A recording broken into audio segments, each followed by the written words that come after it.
Berkeley, que es de donde he sacado muchas de las cosas de la clase de hoy, casi todo diría yo, que tiene que ver con todo lo que no habíamos visto hasta ahora de celdas, que son los sistemas auxiliares, básicamente, que es lo que vamos a ver hoy.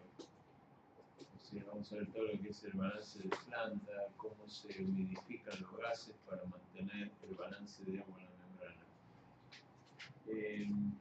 Empezamos un poco viendo cuáles son las condiciones normales de operación de una celda PEM. Las variables que tiene la operación de una celda PEM básicamente son la presión de trabajo, o sea, la presión de los gases que alimentan la celda, tanto el hidrógeno como el oxígeno, como el aire, y la temperatura, y el caudal y la humidificación de los gases que se inyectan. En cuanto a la presión, podemos decir que en general se trabaja a presiones que están entre 3 y 12 bar. Si ustedes recuerdan la dependencia del potencial de la celda con la presión, no era un comportamiento muy... O sea, no se gana mucho aumentando la presión.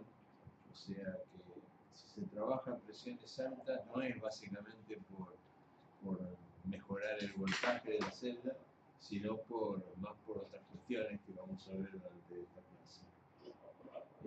En general lo que se hace, como está indicado en esta figura, es, por ejemplo, lo normal es que el hidrógeno esté almacenado en un tanque a alta presión, entonces tenemos una válvula en ese tanque y un regulador de caudal. Y lo importante es que a la salida de la celda hay lo que se llama un back pressure regulator, un regulador de presión, que es un sistema que funciona muy simplemente. Simplemente la salida está tapada con una válvula y eso se regula de manera tal de que recién esa válvula se abre, se levanta, si la presión supera un determinado valor que uno puede setear externamente. Entonces yo, por ejemplo, si yo pongo acá en este back pressure una presión de 5 bar, el gas va a salir si la presión excede 5 bar. Con eso me aseguro de que tengo 5 bar a la salida. ¿Okay? La presión a la entrada, por supuesto, va a ser un poco más, porque siempre voy a tener la caída de presión a lo largo de los conductos de la celda. Es decir, que en realidad lo que uno controla es la presión de salida. Y la presión de entrada uno la puede medir, va a ser generalmente un poco mayor. La idea es que no debería ser mucho mayor, porque si es mucho mayor significa que uno tiene una gran caída de presión, es decir, que hay restricción muy severa al flujo de gas. Esta curva de polarizaciones que se muestran acá a 3 presiones distintas de trabajo. Recuerden que un bar es 100 kilobar, 100 kilopascal, o sea 0,1 megapascal. Quiere decir que esta curva que está acá están hechas a 1,7, 2,39 y 3,08 bar. Y obviamente la performance aumenta un poquito, no mucho, porque ya sabemos que la presión depende muy suavemente, depende del logaritmo de la presión de hidrógeno y de oxígeno a la media, o sea que es muy poca la que sube a una dada corriente el potencial por aumentar la presión.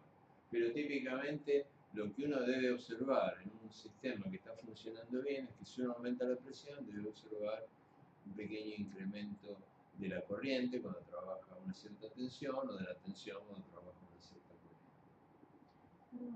¿Puedes dejar si puedo esto un poquito si se sigue viendo bien? Porque está muy... Sí. Por ahí. Quizás un toque más. ¿Sí? No, justo del otro lado. Ahí va, perfecto. Ahí. Está bien. Gracias. Bueno. También lo que puede suceder, no sé si se dieron cuenta que cambié acá, ¿no? O sea, lo que puede suceder es que en lugar de haber un tanque alimentando los gases, hay un compresor. Esto es muy común en el caso de la alimentación de aire en el cátodo de la celda, en donde uno no necesita almacenar el aire.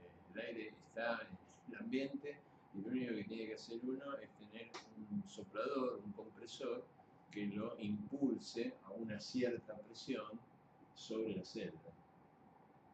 ¿Okay? Entonces la entrada de gas, generalmente en el cátodo, es a través de un compresor. También puede ser un compresor si el hidrógeno uno lo está generando in situ.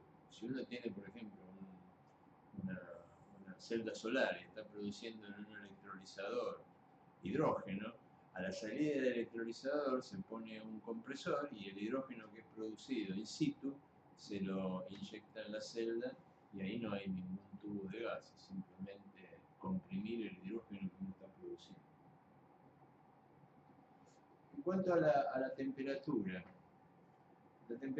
máxima que trabaja una celda PENT fundamentalmente está determinada por, ya eso lo vine diciendo, lo vine explicando desde hace varias clases, está determinada por el tipo de membrana que uno usa.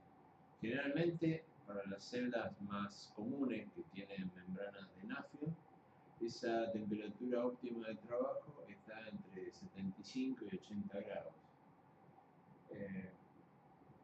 En cambio, si uno utiliza membranas de PBI, como habíamos visto, dopadas con fosfórico, la temperatura de trabajo se puede elevar porque el sistema ese no se deshidrata hasta temperaturas muy elevadas. Se puede trabajar, yo mostré resultados, curvas de performance de celdas que funcionan con esta membrana, hasta 180 grados centígrados. El límite inferior, o sea, hasta qué temperatura se puede llegar hacia abajo, que es importante, por ejemplo, en el caso de usos de celdas en vehículos eléctricos, donde uno por ahí tiene que arrancar un vehículo eléctrico con una celda de combustible en Ushuaia o en Canadá, puede llegar a tener temperaturas en el arranque muy por debajo de 0 grados centígrados. Por suerte, el agua que está en una membrana, ya sea de nafio o de PBI, no congela 0 grados centígrados porque no es agua pura. Hicimos un problema donde vimos que los protones, el agua, perdón, en una membrana de nafio es el equivalente a un agua en una solución de sulfúrico muy concentrada y por lo tanto esa solución no congela a 0 grados, ni siquiera cerca de 0 grados, puede congelar a varias decenas de grados bajo cero. En general, el límite inferior es del orden de los menos 30 grados centígrados, porque esa es la temperatura. Yo les había mostrado a ustedes algunas diagramas de calorimetría diferencial donde se veía a qué temperatura congelaba el agua en Nafion y las temperaturas eran realmente bajas. De todas maneras, aun cuando si uno tuviera temperaturas aún más bajas que la temperatura de congelamiento del agua en la membrana, siempre está el recurso, sobre todo en el caso de un automóvil, de tener un pequeño precalentador previo. O sea, uno podría tener, por ejemplo, una resistencia calefactora que haga circular corriente, por supuesto a expensas de una batería, ¿no? Descargando una batería que eleve un poco la temperatura de la celda si es que está por debajo del límite inferior. Y cuando la temperatura pase ese límite inferior, la celda arrancará, digamos. Ahora, cuando hablamos de la temperatura de trabajo de una celda, hay varias maneras, porque la temperatura de una celda en funcionamiento depende de dónde se la mida, ¿no? La temperatura de la celda se puede definir como la temperatura de la superficie, o sea, poniendo un sensor de temperatura, una termocupla, por ejemplo, o una resistencia de platino, sobre la superficie, sobre la carcasa de la celda. O se puede medir la temperatura del aire que sale de la celda, que eso sería una medida un poquito más representativa de lo que está pasando en cuanto a la temperatura en la celda. O si la celda funciona con un refrigerante, que vamos a ver ahora después cómo se implementa eso en la práctica. También se puede medir la temperatura de salida del refrigerante, porque se supone que el refrigerante alcanza el equilibrio térmico con la celda y la temperatura a la que sale el refrigerante es una medida de la temperatura de la celda. Bueno, lo que está, las curvas de polarización que están acá en esta figura indican cómo se comporta una celda típica funcionando con hidrógeno, aire, eh, vamos a ver cómo se define esta humedad del ánodo, sea con el ánodo y el cátodo humidificado. Y acá hay 5 curvas a temperaturas que van entre 65, 70, 75. Vemos que va aumentando a medida que vamos aumentando la temperatura. Eso también es esperable porque sabemos que el potencial varía como RT sobre F, o sea que ahí la relación entre la temperatura y el potencial es directa, no es logarítmica. Entonces si uno aumenta un 10% la temperatura, aumenta un 10% el potencial. Pero obviamente llega un valor, por ejemplo, acá no se observa ninguna diferencia entre 80 y 85, porque sabemos que por encima de 80 grados, por ejemplo, la membrana de Nafio se empieza a deshidratar, y entonces lo que uno gana en temperatura lo pierde en resistencia, la membrana se vuelve menos conductora, y entonces hay una pérdida de performance debido a eso. Así que esto muestra claramente que no tiene mucho sentido subir la temperatura más allá de 80 grados centígrados en una celda que funcione con membranas de Nafio. Por supuesto, si esto fuera una curva de polarización para una celda que trabajara con membranas de PBI, seguramente la performance aumentaría con la temperatura aún por encima de 100 grados centígrados. Uno puede hacer un balance de, no, si uno quiere hacer tener una idea de qué va a pasar en la celda en funcionamiento, qué va a pasar con la temperatura de la celda en una celda en funcionamiento que está entregando energía, uno lo que tiene que hacer es un balance de calor en la celda, ¿no? Y el balance de calor va a ser el calor generado en la celda, es decir, toda la energía libre de la reacción de hidrógeno más oxígeno formando agua que no se usa, que no se convierte en energía eléctrica, más el calor que uno entrega a la celda con los reactivos, o sea, con el oxígeno y el hidrógeno, que en muchos casos viene ya a una cierta temperatura y con un cierto contenido de humedad. El agua que uno inyecta a la celda también tiene un contenido calórico, y ese calor generado más el que uno ingresa a través de los reactivos tiene que ser igual al calor disipado más el calor que se llevan los productos. En este caso los productos son el agua que se genera en la celda más el exceso de oxígeno e hidrógeno que uno agregó y que sale, o sea que no reaccionó, se lleva calor, y un calor que es removido por el refrigerante. Acá puse, sí, refrigerante. Este sería el balance más general de operación de una celda.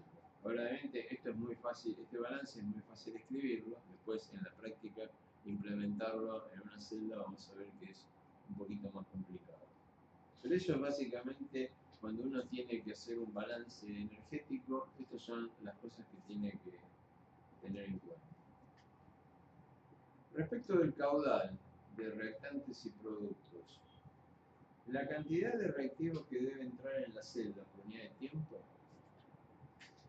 lo llamamos caudal y no flujo porque recuerden que caudal era cantidad de materia por unidad de tiempo, pero era de área. Esto es solamente por unidad de tiempo. Pero si lo expresamos en masa, por ejemplo, la masa de hidrógeno que tiene que entrar como mínimo tiene que ser igual a la que se consume. Y eso ya lo hemos visto en algunos problemas que se hicieron, se calcula en función de la ley de Faraday. O sea, cuando mayor es la corriente que estamos sacándole a la celda, mayor es la cantidad de hidrógeno que tenemos y de oxígeno que tenemos que inyectar. Y la relación viene dada por la ley de Faraday. Entonces, esto M punto representaría la masa de hidrógeno y de oxígeno que hay que entregar, sería lo mínimo que hay que entregar para tener una determinada corriente I en la celda. ¿Okay? Y el agua se produce, el agua es un producto de la reacción y viene dada también por la ley de Faraday. Por supuesto, uno no agrega la cantidad exacta, porque si uno agregara la cantidad exacta, es obvio que al final de la celda, en el último tramo, uno tendría prácticamente una concentración de hidrógeno y de oxígeno muy chica. Y la tensión de la celda. ¿Qué tal? La tensión de la celda disminuiría, así que siempre hay que agregar una cantidad mayor a la cantidad necesaria para generar una determinada corriente.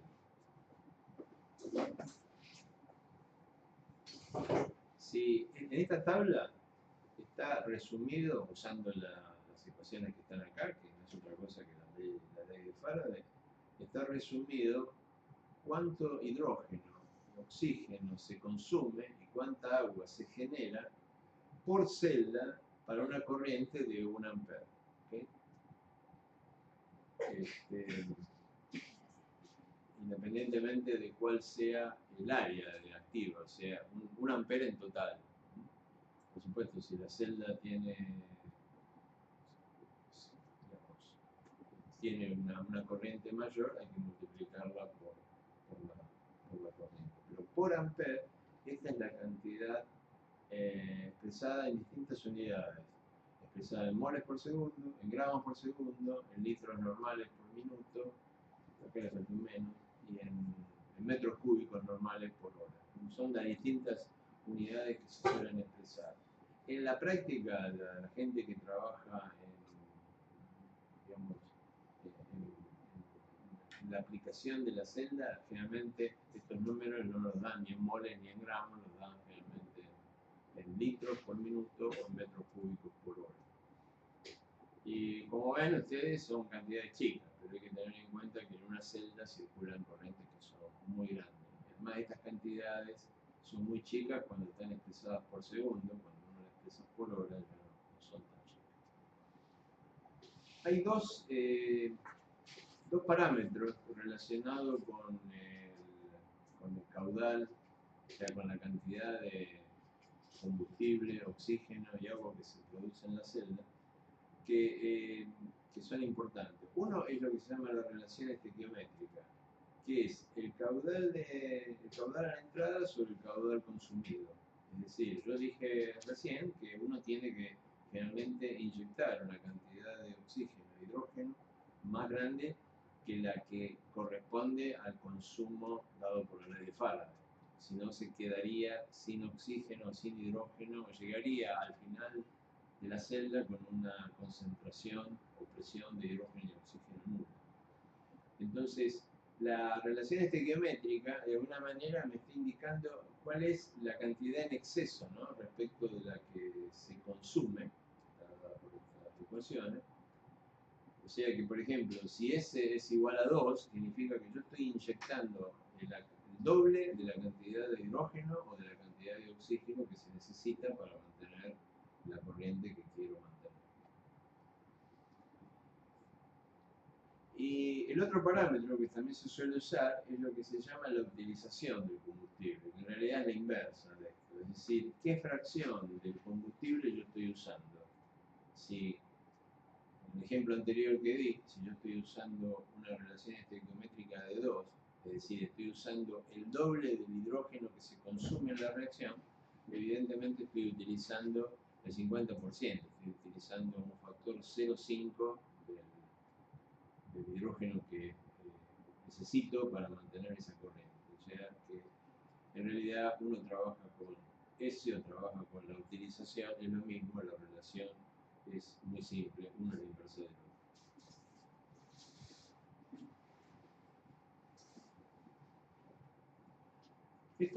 Esta figura de acá, que son tres figuras en realidad, están representando los tres modos de operación que tiene normalmente una celda de combustible. El primero, en donde fíjense que está, bueno, supongamos que esto sea el hidrógeno, embotellado en un tanque a presión. Uno lo que hace es mantiene la salida de la celda normalmente cerrada, es decir, que uno no va, que la celda no va a tomar hidrógeno hasta que todo el hidrógeno en la celda se consuma. ¿Okay? Eso es lo que se llama el modo dead end. O sea que acá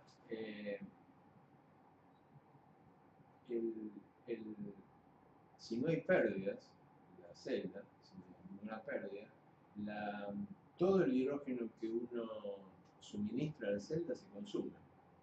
Por supuesto, si puede haber pequeñas pérdidas, por ejemplo, por los sellos, por alguna cuestión, y entonces, o por crossover, por ejemplo, por el hidrógeno que pasa del ánodo al cátodo, o el oxígeno que pasa cátodo al ánodo, y en ese caso ese va a ser un poco mayor que 1, pero generalmente va a ser muy poquito mayor que 1.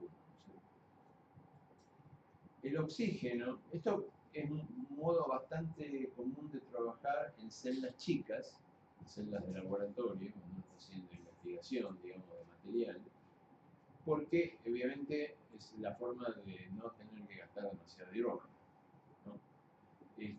En cambio, el oxígeno generalmente se suministra en el modo flow through, o sea, en el modo en donde el oxígeno pasa a través de la celda, sale a una presión que está regulada, como expliqué recién, por un back pressure regulator.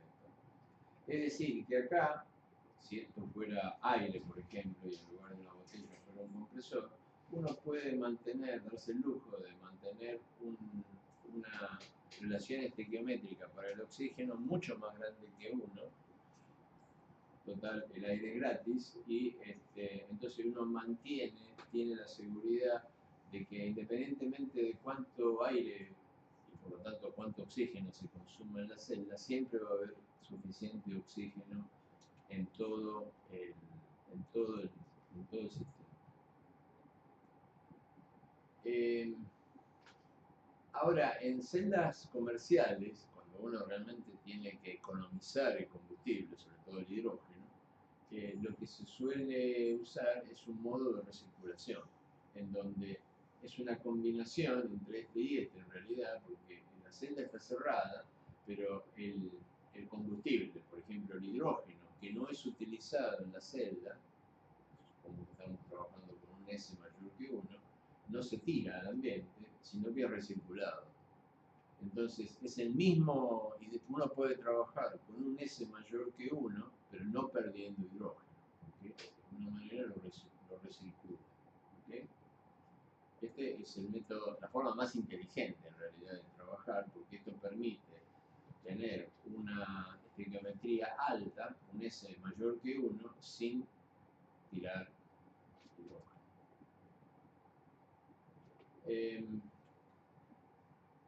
Tanto, o sea, en el caso de la utilización, el parámetro que uno utilice para analizar cómo está trabajando la celda, sea la utilización, obviamente lo que uno quiere es que la utilización del combustible sea lo más parecido a 1. O sea, que todo el combustible, hidrógeno, por ejemplo, que uno entrega, sea consumido. Y eso se logra fundamentalmente a través de la recirculación. ¿Cómo se calcula la utilización si uno está trabajando en el modo flow through? O sea, dejando de que el hidrógeno, por ejemplo, se vaya a una presión de salida determinada. Bueno, uno tiene que, para calcular la utilización, tiene que saber cuál es la cantidad de hidrógeno consumido. Eso es fácil porque uno lo calcula con la ley de Faraday, midiendo la corriente a la cual está trabajando la celda, ¿no es cierto? Si la celda está trabajando a corriente constante, eso es fácil de calcular. Y lo que tiene que conocer además, para poder calcular la utilización, es cuánto es el caudal de hidrógeno que se pierde, por ejemplo, por pérdidas en los sellos o por crossover a través de la membrana, y cuál es el hidrógeno que se pierde por purga. La purga, en realidad, en el caso de recirculación, en el caso de Back Pressure Regulate, en el caso de flow through, no hay purga, es decir, el hidrógeno está continuamente saliendo. Ahora, en el caso de la recirculación, del sistema en donde el hidrógeno es recirculado, de vez en tanto hay que abrir esta válvula para purgar el hidrógeno. ¿Por qué? Es lo mismo que lo que pasa en los calefones, en los termotanques, ¿no? Que uno tiene que abrir la válvula para sacar agua, un poco de agua. ¿Por qué? Porque el termotanque es un sistema cerrado, en donde los productos de corrosión se van acumulando. Entonces uno tiene que abrir para purgarlo. Tanto. Bueno, acá pasa lo mismo. Hay una serie de gases que se producen, que son productos de reacciones secundarias que pasan en el sistema, por ejemplo, corrosión del carbón, corrosión de las placas bipolares, etcétera, que van produciendo, por ejemplo, un aumento en la concentración de gases como monóxido de carbono, hidrocarbónico, etcétera. Puede ser también producto de descomposición de la membrana, pequeñas cantidades de ácido fluorhídrico, por ejemplo, que la membrana larga cuando se va descomponiendo en el tiempo. Entonces, es necesario hacer una purga. Entonces, hay una cantidad de hidrógeno que se pierde en esa purga, y eso va a ser función del caudal de purga, pero también de la frecuencia y de la duración de la purga. Entonces, este término contiene el caudal de purga, el tiempo de la purga y la frecuencia con que se hace. Entonces, teniendo estas tres cosas, el volumen de hidrógeno consumido, que se calcula de la corriente a la cual está trabajando la celda, y teniendo una idea del crossover de hidrógeno a través de la membrana, y teniendo datos de cómo es el sistema de purga, uno puede calcular el grado de utilización del combustible, que es obviamente un factor importante, porque la celda no trae el aire gratis, pero el hidrógeno no. Entonces, para hacer el cálculo económico uno tiene que saber para una determinada celda cuán bien está usando el combustible. Este número tiene que ser lo más parecido a 1. Así, el volumen de pérdidas y el volumen de hidrógeno que uno tira en la purga debe ser lo más chico posible comparado con el consumo. En general, los valores de relación estequiométrica que se utiliza para el hidrógeno, se trata de que no sean mucho mayores que 1. Realmente van entre 1,05 y 1,20. O sea, se utiliza un exceso de hidrógeno que está más o menos entre el 5 y el 20% por encima de lo que se necesita consumir para mantener una dada corriente. En cambio, en el oxígeno, en general se trabaja con coeficientes estequiométricos un poco más altos, van entre 1,2 y 1,5. Esto se hace por dos razones. Primero, porque sabemos que la reacción de reducción de oxígeno es la que es más, cinéticamente más desfavorable, entonces uno trata de meter más oxígeno, mayor presión, para de alguna manera compensar el hecho de que la reacción es cinéticamente menos favorable. Y por otra parte, si se usa aire, que ya de por sí tiene un 20% de oxígeno solamente, generalmente se trabaja con relaciones estequiométricas mucho mayores que 2. Por supuesto que la performance de la celda generalmente aumenta con el caudal de aire por dos motivos. Primero, porque aumenta la concentración de oxígeno, y por lo tanto la reacción de reducción del mismo es un poquito mejor. Y además porque el oxígeno o el aire remueve el hidrógeno que se está produciendo en el cátodo, y eso favorece la performance, porque está eliminando restricciones al flujo de gases. produce el agua cuando se acumula tanto en la gas de difusión Leyer como en los canales de la capoeira. Pero obviamente hay un costo, ¿no?, que hay que pagar, que aumentar la concentración de oxígeno, ya sea por flujo de oxígeno puro de aire, implica consumir más energía, hay que inyectarlo ese vegetal. Bueno, y acá hay un caso típico, cuando uno trata de buscar cuál es el mejor caudal para una celda, lo que uno va haciendo es curvas de polarización a distintos flujos. Esto es para distintas relaciones, para distintos valores de S,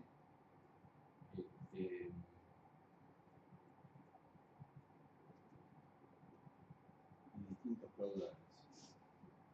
14, esto es estándar, centímetros cúbicos estándar por centímetro cuadrado. A medida que va aumentando, se va notando una mejora sustancial en la performance. Si ustedes recuerdan, esta caída que está acá es básicamente la caída por problemas difusionales, porque no llega a la suficiente cantidad de reactivo. Bueno, se ve que trabajando, por ejemplo, en esta celda con 14 centímetros cúbicos por centímetro cuadrado, produce una fuerte caída en el potencial de la celda cuando las corrientes son relativamente chicas.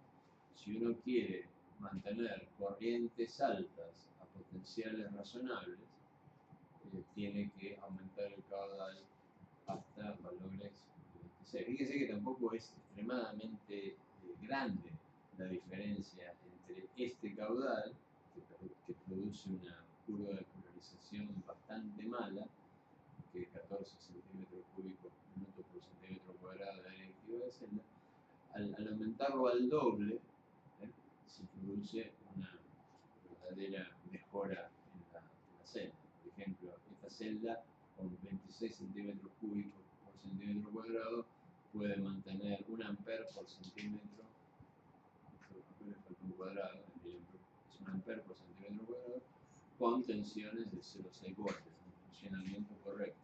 En cambio, con caudales de 14 o 18, es imposible mantener 1 ampere de corriente a potenciales razonables.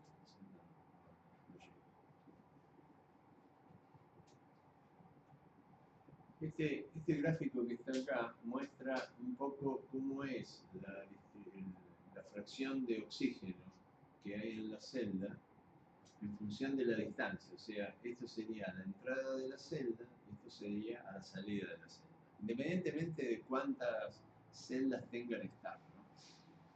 Por supuesto, también puede ser para una única celda. Si tenemos una única celda, bueno, esto estaría indicando la entrada de la celda y esto a la salida de la celda. Si estamos trabajando con una relación estequiométrica de 1, es decir, estamos inyectando justo la cantidad de oxígeno que se necesita para mantener la corriente que yo quiero mantener en la celda, evidentemente la concentración de oxígeno a la salida va a ser 0. Y es lo que muestra esta curva, ¿no?, acá, que dice que para S igual a 1, esta es la curva ideal, es decir, esto sería si la celda mantuviera su performance igual a lo largo de toda el área activa de la celda. Si la relación estequiométrica de oxígeno que estoy usando es mayor que 1, bueno, lo que voy a tener es una curva como la de arriba, en donde yo a la salida de la celda voy a tener una concentración, una fracción de oxígeno mayor que 0. Pero estas líneas, estas rectas, están determinadas, estas rectas marcadas en línea de trazo, son las rectas ideales, es el comportamiento ideal, suponiendo lo que dije recién, que el comportamiento de la celda es independiente de la concentración de oxígeno. Y sabemos que eso no es así. A medida que la celda va, que va disminuyendo la concentración de oxígeno, la reacción en ese sector de la celda, sobre todo la reacción catódica, no puede ser la misma que cuando la concentración de oxígeno es alta.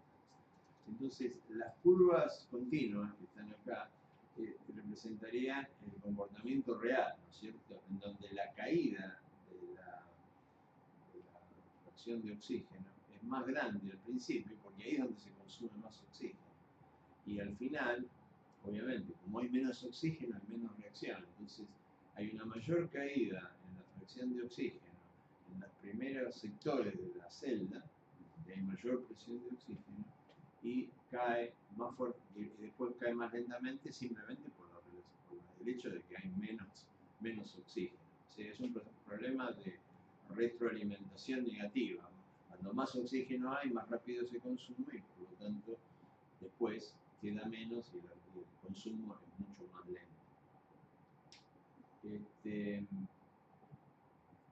Entonces, lo que muestra esto, bueno, es lo que uno intuitivamente espera, ¿no? Que es necesario que para el oxígeno, la relación estequiométrica sea mayor, bastante mayor que 1, para que no haya, perdón, acá está mal, para que haya oxígeno.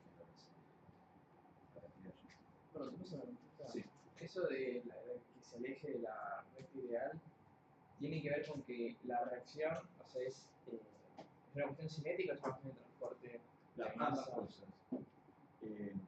Ambas cosas, porque cuando vos vas avanzando, a medida que vas avanzando, tenés menor caída de presión. Claro. O sea que tenés menos concentración de oxígeno y menos presión de oxígeno, o sea que estás afectando las dos cosas. Estás afectando el transporte, estás afectando la cinética de la reacción. ¿Y se sabe cuál es el que más pesa o depende mucho del sistema? No, eso es que estos son datos, es muy difícil separar eso.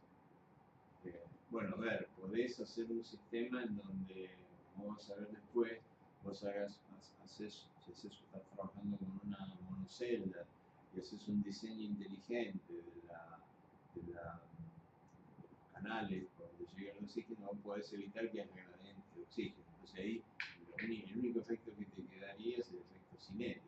Entonces vos podrías ir viendo cómo cambia el potencial de la celda por la reacción catódica para distintas presiones de oxígeno constantes. Pero el sistema práctico es un sistema donde hay gradientes de presión de oxígeno y también de hidrógeno. Pero el hidrógeno no es tan importante porque el hidrógeno es una reacción relativamente reversible, ¿no? Esto es justamente un esquema, un gráfico de cómo es el contenido de oxígeno a la salida de una celda. Esto está medido, es la fracción de oxígeno que hay a la salida de la celda para distintos valores de coeficiente estequiométrico. Obviamente, si uno trabaja con un S igual a 1, o sea, pone justo la cantidad de oxígeno que se consume, la concentración o la fracción de oxígeno a la salida es 0. Fíjense lo que pasa, y esto está hecho para distintas condiciones. La curva de arriba es para aire seco, y las curvas que están abajo es para aire húmedo. No dice qué porcentaje de humedad, pero se supone que sería saturado en agua, o sea, 100% de humedad, a una atmósfera de 60 grados y una atmósfera de 80 grados.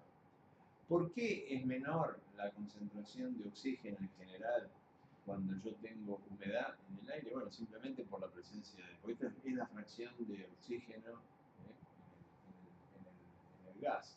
Entonces, si yo tengo vapor de agua, obviamente la fracción de oxígeno es menor simplemente por la presencia de agua. O sea que no hay que darle mucha bola a la diferencia del valor absoluto. Pero fíjense lo que pasa con la variación en la concentración de oxígeno a la salida de la celda con la relación estequiométrica a la entrada. Si yo paso de S igual a 1, o sea, de agregar justo la cantidad de oxígeno, hasta agregar el doble, ahí se da la más importante subida en cuanto a fracción de oxígeno en la salida. Pasamos de 0 hasta un valor de 0,12, por ejemplo, para aire seco. Si yo sigo subiendo, aumentando la cantidad de oxígeno, por supuesto sube la concentración de oxígeno a la salida cuando aumento la cantidad cantidad de oxígeno a la entrada. Pero fíjense que no sube tanto como en la primera parte, al ir de S igual a 1 a S igual a 2. ¿Okay? Es decir, que el comportamiento más importante se da en esta parte. Es decir, que manteniendo un S igual a 2, yo logro mantener una concentración de oxígeno a la salida, que no la aumento mucho si aumento el S. Entonces yo tengo que hacerla, yo tengo que pensar muy bien, por ejemplo acá está el ejemplo, ¿no? Para una celda trabajando a 30 grados con aire húmedo y a un bar, sería la curva de abajo, para S igual a 2, yo tengo un 6% de oxígeno a la salida de la celda. Si yo aumento el S a 3, lo llevo a 8%. Pero después de eso, si yo paso de 3, lo puedo duplicar, lo puedo llevar a 6, y no es un aumento demasiado grande, llego a 9%. O sea que tengo que aumentar notablemente la cantidad de oxígeno, y eso significa gastar energía, porque ese oxígeno lo tengo que enviar a la celda, para simplemente aumentar en 1% la fracción de oxígeno a la salida. Entonces, estas curvas son útiles porque me dice a mí, me permite hacer un análisis de costo-beneficio, es decir, cuál es el precio que tengo que pagar para tener un S igual a 5 o 6. ¿Me conviene? Voy a aumentar significativamente la cantidad de oxígeno. Bueno, eso sale a través del análisis de estas curvas.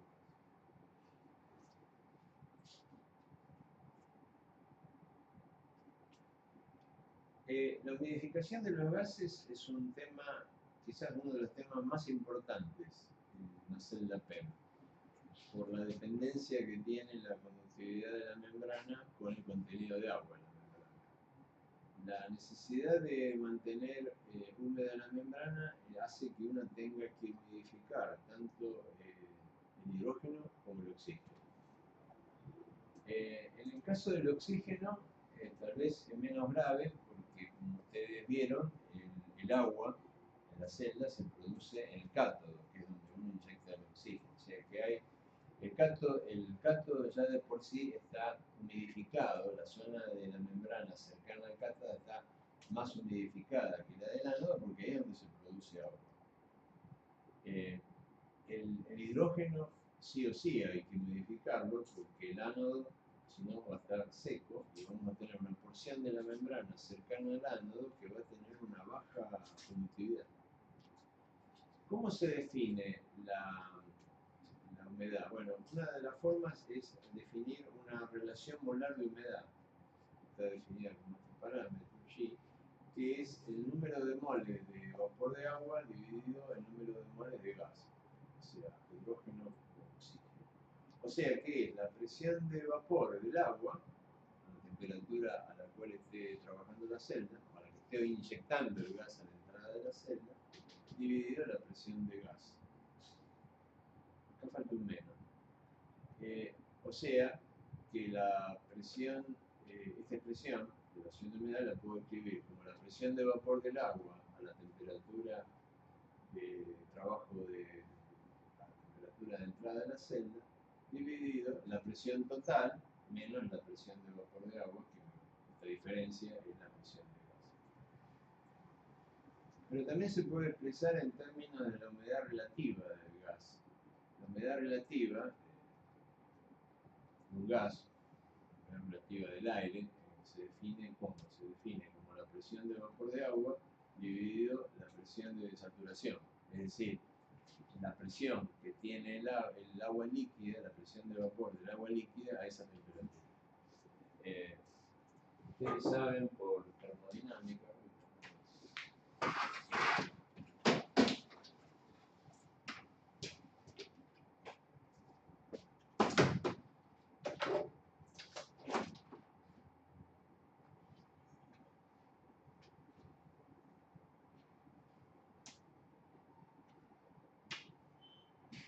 el agua, como cualquier líquido, tiene una curva de presión de vapor en función de la temperatura.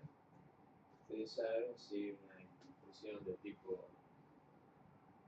Gauss-Clapeyron, que aumenta exponencialmente con la temperatura y alcanza una presión de una atmósfera, la presión atmosférica, bar, cuando estamos en la temperatura de ebullición, ¿sí? Entonces, si a una temperatura cualquiera, T, yo tengo, perdón, T acá, tengo una presión de vapor, que es la presión de vapor de saturación. ¿Okay? Entonces, la humedad relativa es el cociente entre la presión de vapor que yo tengo en el gas dividido esa presión de saturación. Hablamos entonces de una humedad relativa del 100% si la presión de vapor es igual a la presión de vapor. O sea, es como si ese gas estuviera en equilibrio con agua líquida a esa temperatura. Expresado en términos de la humedad relativa, phi, que es un número que va entre 0 y 1, si lo multiplica por 100 está expresado en humedad relativa en porcentaje. Esa relación molar de humedad es phi por la presión de vapor de saturación dividido la presión total menos phi por la presión de saturación. Es decir, en una palabra, uno puede expresar la cantidad de vapor de agua que hay en un gas usando phi o usando esta cantidad G. Ambas están relacionadas.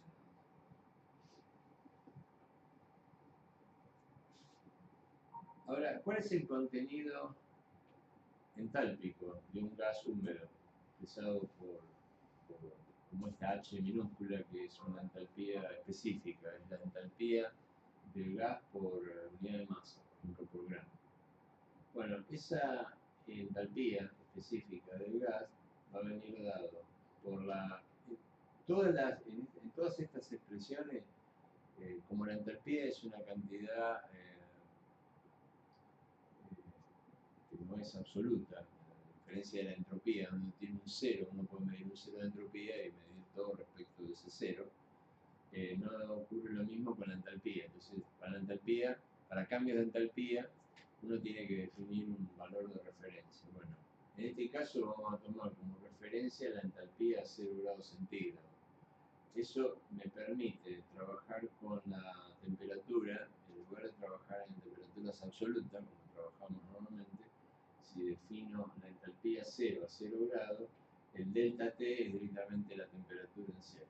Entonces, el contenido entálpico de la mezcla gas-vapor de agua es la capacidad calorífica específica del gas multiplicado por su temperatura, más la fracción en masa de agua por la capacidad calorífica del agua a vapor multiplicado por la temperatura, más la entalpía de vaporización. Es decir, yo tengo que agarrar el agua y llevarlo al estado de vapor, para eso gasto una entalpía por gramo, que es la entalpía de vaporización específica, y a eso le tengo que sumar la cantidad de calor almacenado en forma de calor latente, o sea, la capacidad calorífica multiplicado por la temperatura. Si la mezcla, además de tener vapor de agua, está sobresaturada, o sea, tiene más de 100% de humedad relativa, cosa que puede pasar, puede haber gotitas de agua en presencia de vapor de agua, a la cantidad anterior le tengo que sumar, esto sería, XB sería la fracción en masa de agua que está como vapor, XW es la fracción en masa de agua que está como agua líquida, multiplicado por la capacidad calorífica del agua líquida y por la temperatura, me da la contribución a la entalpía de la parte líquida de la mezcla gaseosa.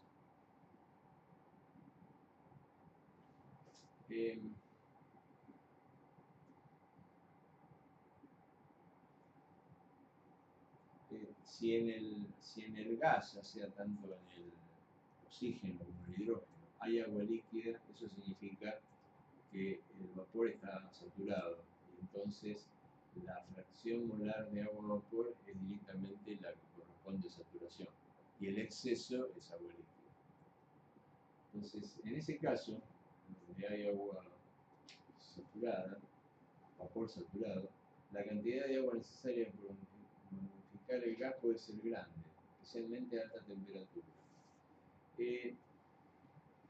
Acá lo que les voy a pedir, por eso les mandé ayer, subí, o mejor dicho, subí junto con la teórica el libro de Barber.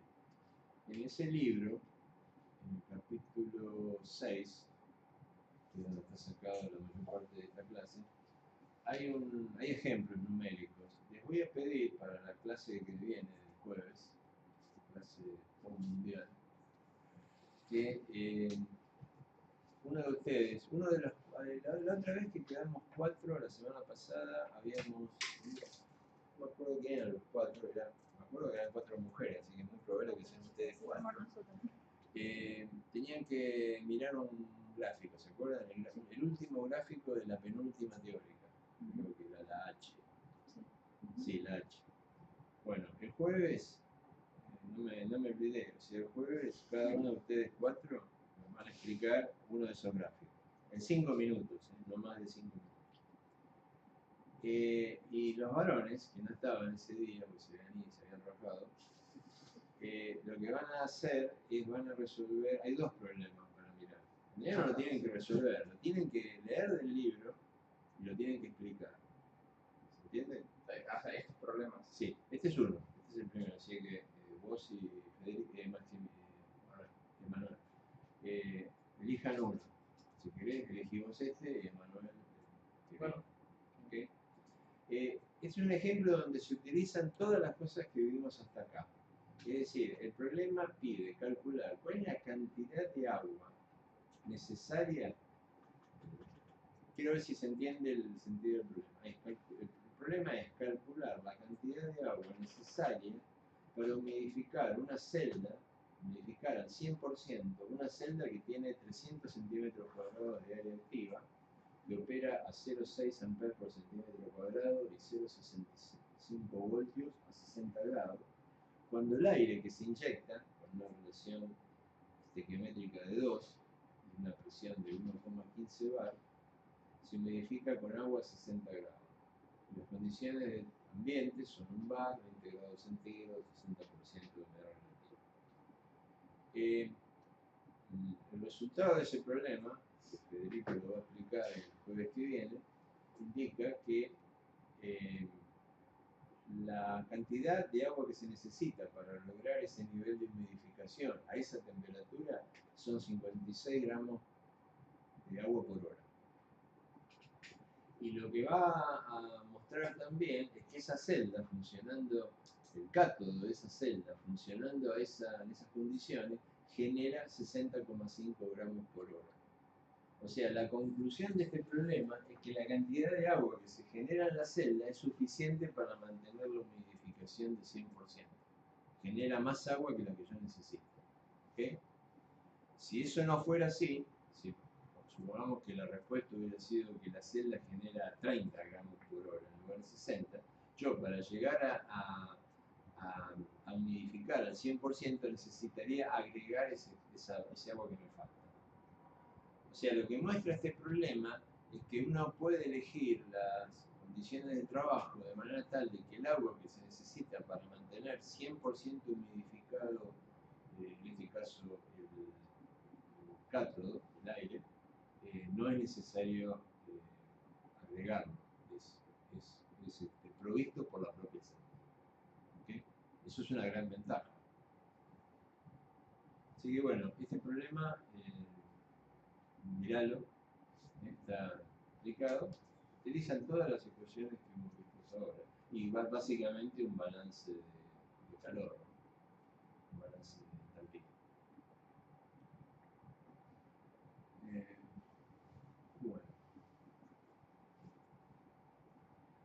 Bueno, relacionado con esto, uno puede construir,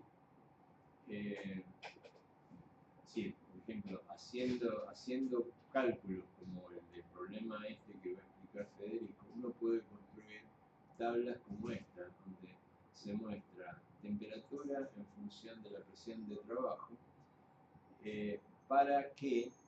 necesaria para que la humidificación del sistema sea 100%. O sea, la figura muestra la temperatura y la presión a la cual la celda genera suficiente agua como para humidificar el hidrógeno y el aire a distintos valores de la estequiometría de hidrógeno y estequiometría de aire. Por ejemplo, acá hay dos valores, 1,2 para el hidrógeno, 2 para el aire, y otra curva que es 1,5 para el hidrógeno, 2,5 para el aire. Cuando uno construye una curva como esta es muy útil porque uno sabe que si está operando en condiciones por encima de la curva, se necesita agregar agua.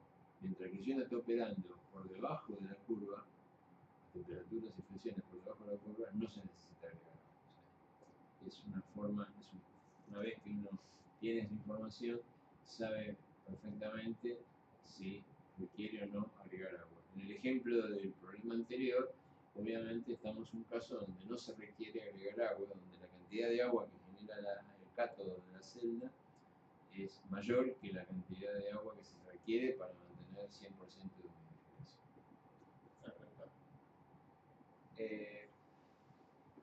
O sea, en cuanto la curva oscura es la que tiene los S más chicos. No, son dos valores distintos. O sea, vos para cada valor de relaciones, o sea, de cantidad de hidrógeno y oxígeno o aire que agregar, vas a tener una curva distinta. Acá muestra dos, pero en realidad, o sea, la pregunta cuál es. No, quería chequear si la oscura era más. Porque los colores No, bueno, a ver, espera. La oscura creo que es la de arriba, la que corresponde a 1,2 y 2, o sea, con menos hidrógeno y menos aire. con menos Y exceso. la gris, parece que es gris, la de abajo, es la que tiene más exceso. O sea, cuanto más exceso, más necesidad de agregar agua. Sí.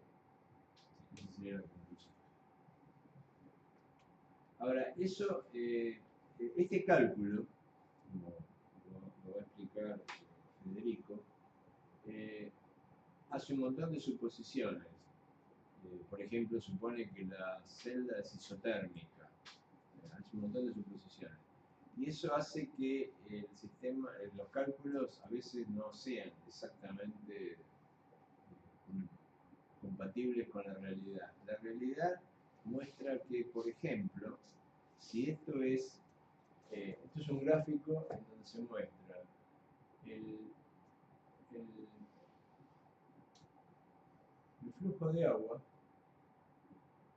necesario para mantener una humidificación determinada en función de la distancia que recorre el gas en la celda. Es decir, esto sería la entrada de la celda y este sería la salida de la celda. En realidad es arbitraria, ¿no? Quiere decir que, por ejemplo, acá estamos, en este punto, estamos en la mitad de la celda, acá estamos en la entrada y acá estamos en la salida. Este es lo que es básicamente un gráfico real de lo que pasa en la celda, sin ninguna, o sea, midiendo la cantidad de humedad en el sistema, no calculándola. Y lo que pasa en general es que esta es la cantidad de agua generada por el sistema, que fíjense,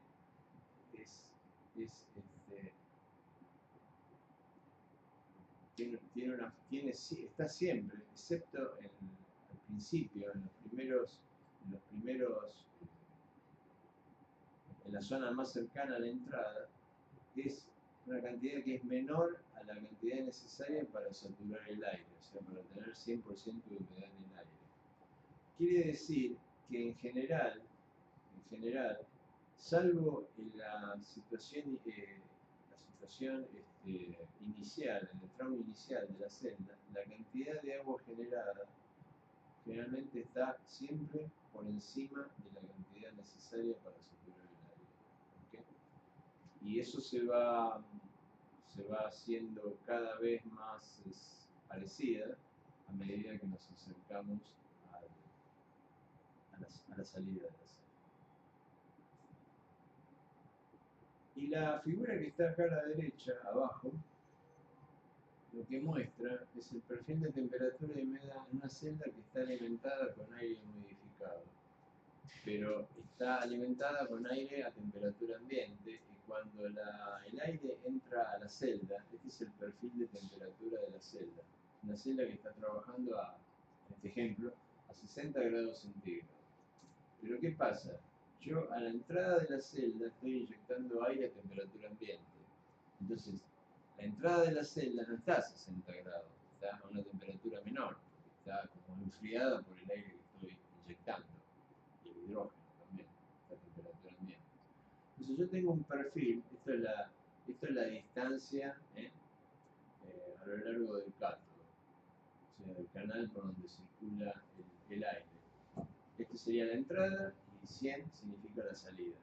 Fíjense que hay un 5% de la distancia del aire en donde la temperatura aumenta, desde la temperatura de entrada, que es 30 grados centígrados, hasta recién adquiere la temperatura de la celda, 60 grados centígrados,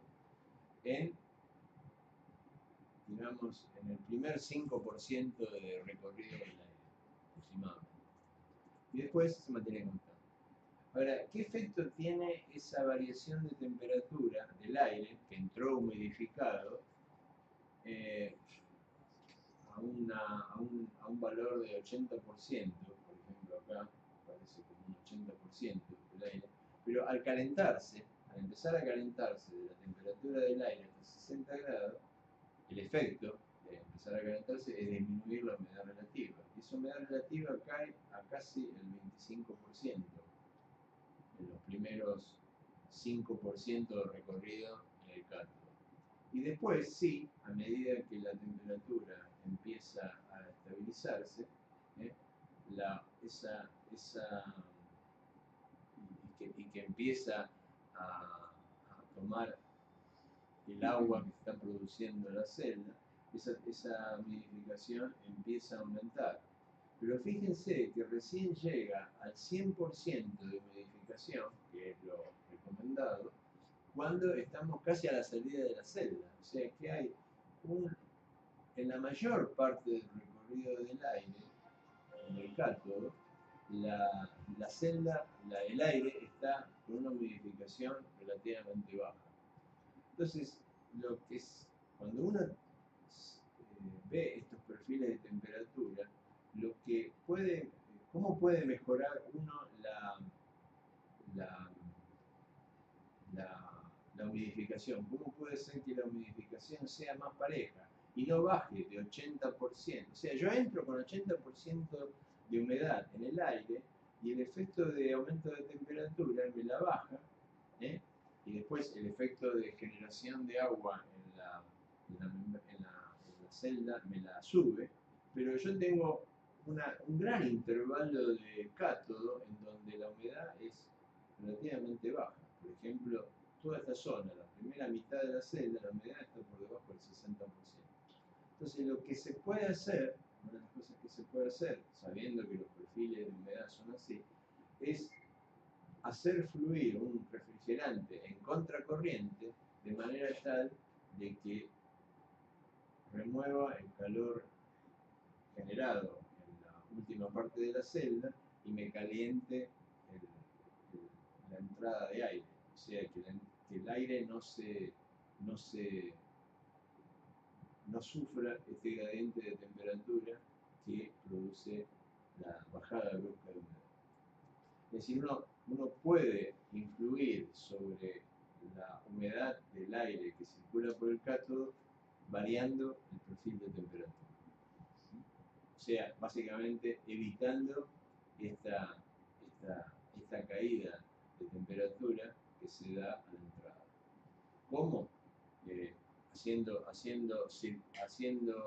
Poniendo en contacto el aire de entrada con el fluido refrigerante que va a contracorriente, o sea, que viene de la zona de entrada, se calienta el refrigerante y entonces evita que el aire de entrada, el aire del cátodo, tenga esta variación de temperatura de la entrada. Eso hace que la humedad del aire no se planche en los primeros tramos del cátodo, sino que se mantenga constante y entonces el 80% que tenía de entrada se va a ir sumando el agua que se va generando en el cátodo y la humedad se va a mantener mucho más arriba y mucho más constante que en este caso en donde yo tengo el perfil natural de temperatura de la selva. Hacemos una pregunta. Sí. Sí. Yo pongo aire, supongamos, o sea, lo que vos decís es, bueno, caliento el aire antes y lo hago entrar con una del 80% a la temperatura de funcionamiento de la celda. Sí. Entonces no tengo esta caída, digamos, de... Sí, por más que entre con 80% de humedad relativa, la entrada no se va a ir secando eventualmente. O sea, la membrana ahí no se va a ir secando. ¿Por qué? Pues no tendría que entrar con 100% de humedad. Sí, bueno, acá el ejemplo este yo no alcanzo a distinguir, ¿no? Yo dije 80% porque veo que el curvo este llega al 80%, pero sí, posiblemente uno pueda hacerlo entrar, o sea, esto sería lo mismo si yo en vez de partir de 80 partiera de 100, digamos.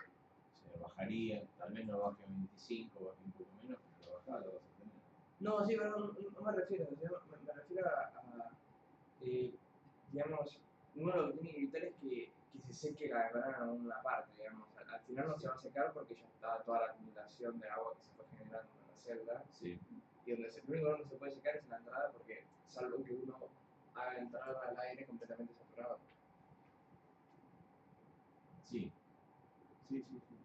Eso es cierto, sí. O sea, lo ideal es que el aire entre 100% saturado para evitar ese problema. De todas maneras, vos estás pensando en una celda en donde...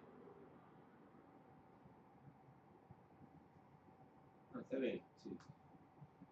O sea, de todas maneras, para que el aire eventualmente elimine la humedad, tiene que entrar con un nivel, digamos, de humedad relativa bajo.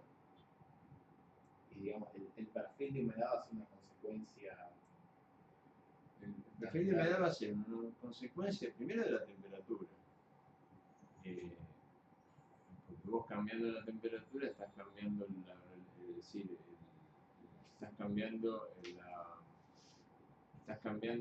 humedad se define como la presión de vapor de agua referida a la presión de vapor de saturación. Entonces, aunque vos tengas un gas en un sistema cerrado, un aire en un sistema cerrado, ya cambiar la temperatura significa cambiar la humedad porque es relativa, porque está cambiando la presión de saturación.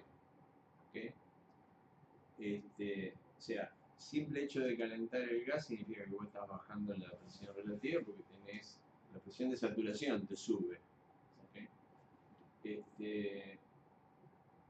Pero después el perfil de humedad te lo va a determinar cómo ese aire va tomando, va incorporando el agua que se genera en el cátodo. Lo que pasa es que tenés que tener en cuenta también de que, como vamos a ver más adelante, que en realidad vos no tenés un único, cuando uno habla de